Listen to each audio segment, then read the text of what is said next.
Hi there, today we're going to do rescue strategy number 3, which has turned into a little bit of a cooking show, but basically what I'm wanting to show you is how to make the Goldbush green dressing that will use up any extra herbs and greens that you might have that might be starting to wilt or coming to the end of the week. You're like, oh, I really need to use all of these up.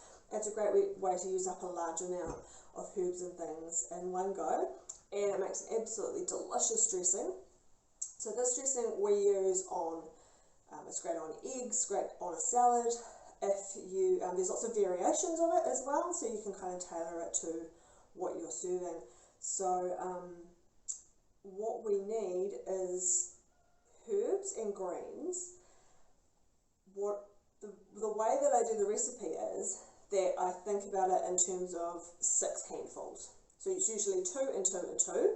So it might be 2 handfuls of parsley, 2 handfuls of coriander, and 2 handfuls of basil. Now if we're in winter and we don't have the basil, it might be 2 handfuls of coriander, 2 handfuls of parsley, and 2 handfuls of mint. If you are serving the dressing with lamb, you could have 4 handfuls of mint and 2 handfuls of parsley and have a really minty dressing, great with a roast lamb or on your lamb salad the next morning or for the next day, or on a sandwich or something. So yeah, it's really flexible. You could use 4 handfuls of herbs and then 2 handfuls of dandelion leaves or sorrel leaves or rocket or any other greens that you need to use up, or if you want to add in those bitter herbs which are really good for your health but maybe you don't enjoy eating them so much like by themselves or in a salad, hide them in something like this. So today what I'm going to do, so what I do first is I put the heavy harder ingredients in first so they get chopped up really well. So I've got a Thermomix, but if you've got a Kitchen Whiz or a blender or a NutriBullet or something like that, today we'll use the cashews. I've just got cashew pieces because it's cheaper, so that's 50 grams. So what I'll do is I'll post the recipe down below and possibly in the video. So put the cashews in.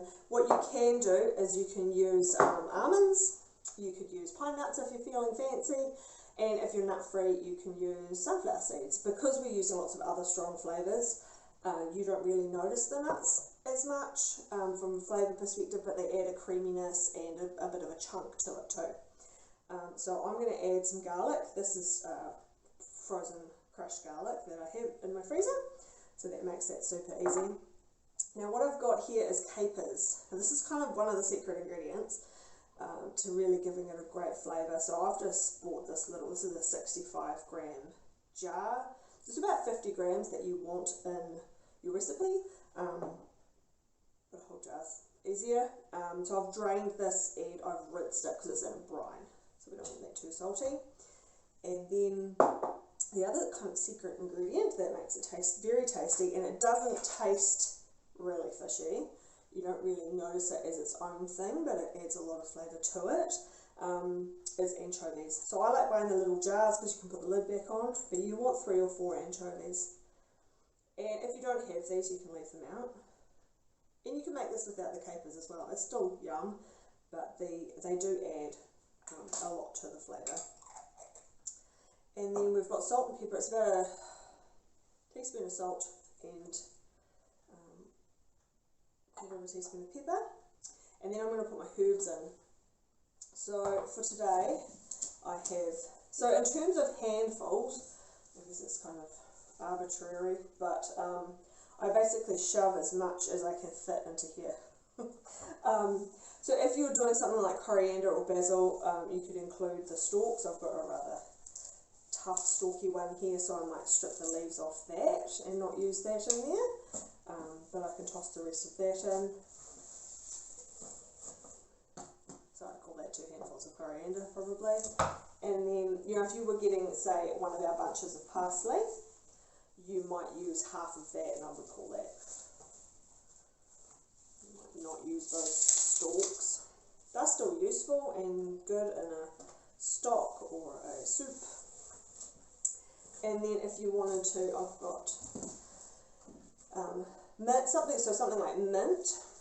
I would take, it's got quite a tough stalk, but what you can do is you can just strip those leaves off and stick them in like that. Picture at the top of that. So this is a, I thought it was a type of peppermint, but I've just been given some peppermint plants that are very different from this. So maybe this is a spearmint or something else like that, but it's minty anyway.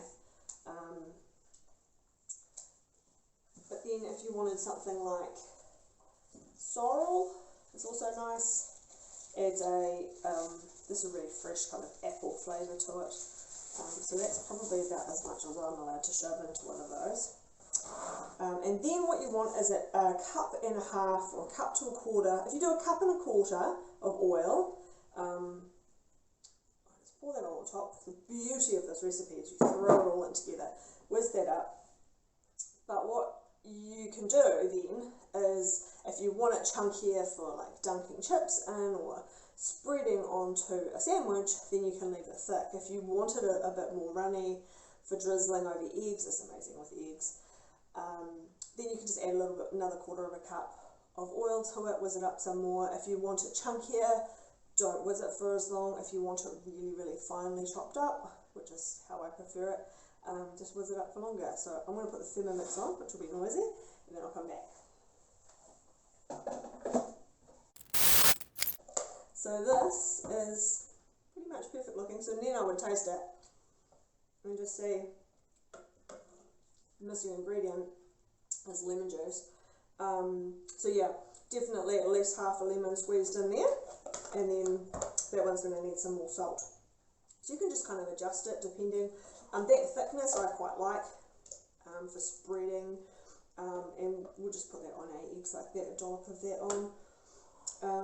Yeah, and then just tweak it to taste. So yeah, rescue strategy number 3, using up a whole heap of greens. So that's made a good jar full of Goldbush green dressing. Yeah, let me know what you think, and